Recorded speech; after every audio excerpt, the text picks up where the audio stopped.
So, ayun na nga guys, bumili ako ulit ng short sa palengke. And alam nyo ba, nagustuhan ko siya kasi nga is sobrang haba. 'Di ba ganito mostly yung nabibili ko is maliliit, maiikli. Pero ito, grabe, sobrang haba kaya nagustuhan ko siya. Wala lang akong maraming pera eh. Kung may pera lang sana ako, bumili ako ng 4 nito para iminsanan na lang. Kasi kapag pagbabalikan ko siya, baka ubos na. Ang ganda ang haba, 'di ba? Ang ganda, mas maganda 'to kasi nga hanggang tuhod or hanggang dito, okay na 'to, ayos na 'to. Kasi pag uupo ka, hindi mo na kailangan magdalagang Pilipina na gagaganong ka pa, gaganong ka pa. Ito ang haba, oh. 'Di ba? Parang hanggang tuhod. Ang daming ganito sa palengke, buti na lang. Dito lang ako sa Tauyan nakabili ng ganito. Kasi sa Sanchong, ang iikli hanggang dito, hanggang dyan. Pero ito, ang haba. Kaya, pag nagkapera ako, babalikan ko yun. Bibili ako ng 4. Kasi nga, pag nasa bundok na kami, sobrang init doon. Tapos malayo sa bayan, malayo sa palengke, malayo sa Family Mart, 7-Eleven.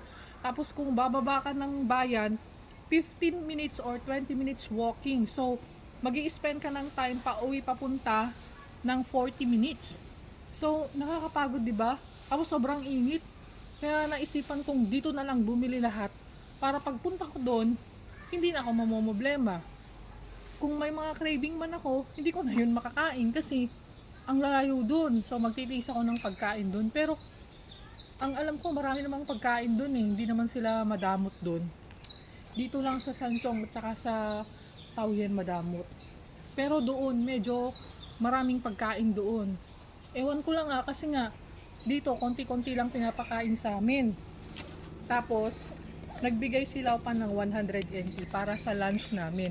Tapos sabi niya sa akin, ang bilhin ko lang daw yung tagi 75 or 80. Wag daw ako bibili ng mahal. Kasi, nung Sunday, wala ngang pentang sa 7-Eleven ako bumili ng tag 99 tapos tag 89. Tapos sabi niya sa akin, sobrang mahal daw nung nabili kong mga pentang.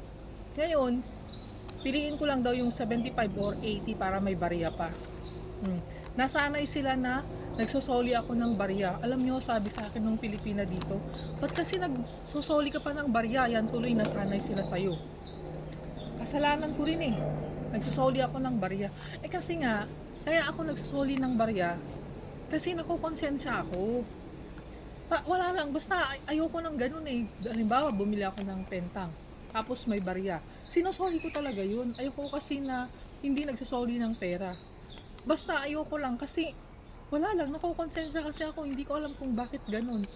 Pero sabi sa akin, dapat hindi na ako nagsusoli ng barya para hindi masanay yung laupan ko at isipin na lang niya na mahal yung pentang. Ngayon, nasanay siya na ganun na lagi akong nagsusoli ng pera. Kaya hinahanapan na din ako ng barya. Hindi dapat pala ganun. No? Ngayon, nagsisisi ako bakit ako nagsusoli ng pera.